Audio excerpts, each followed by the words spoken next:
দুধের প্রসেসিং চলছে। এই যাচ্ছে আর ভিডিও দেওয়া হয়েছে, রুয়াবজা দেওয়া হয়েছে, রূপজা, দুধের লিকা দেওয়া হয়েছে, দুধ, বরফ দেওয়া হয়েছে, তরমুজ, বরফ। ভিডিও কাটছে আর আমরা চিনি আছে, চিনি চিনিটা দিছো এই যে আমাদের এক ভাই, এই যে আমরা এই যে আমাদের আরেক ভাই এই আরেক ভাই, ইনশাআল্লাহ আজকে ইফতার হবে, সবাই দোয়া করবে। কই দাঁড়ান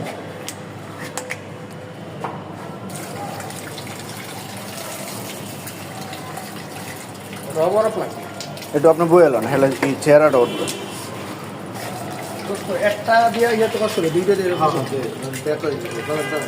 ডালমো আমি 10 সেন্টিমিটার লাগা দুধ তুমি ডালতা না, তুমি রোজা দুধ দিস না, ডাল ডাল দুধ তো রোজা দুধ দিতে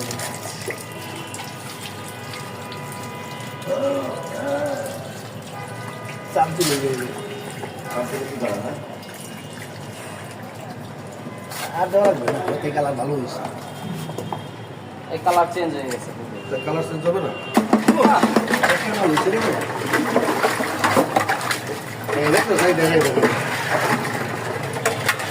এই হচ্ছে আমাদের শরবতের খবরদার পানি দিলে কিন্তু কালার হয়ে যাবে। সুজন মাঝি, সুজন মাঝি, তোমার লাগে তো শরবত পানি নিয়েছে এক দেখ, সুজন মাঝি, সুজন মাঝি। সবাই আসে, সবাই আসে। সারাদিন যারা রোজা রাখবেন, রোজা রেখে করে শরবত ইত্যাদিতে খাবেন, শরীরের জন্য খুবই উপকার। সুজন মাঝি চলে আসো।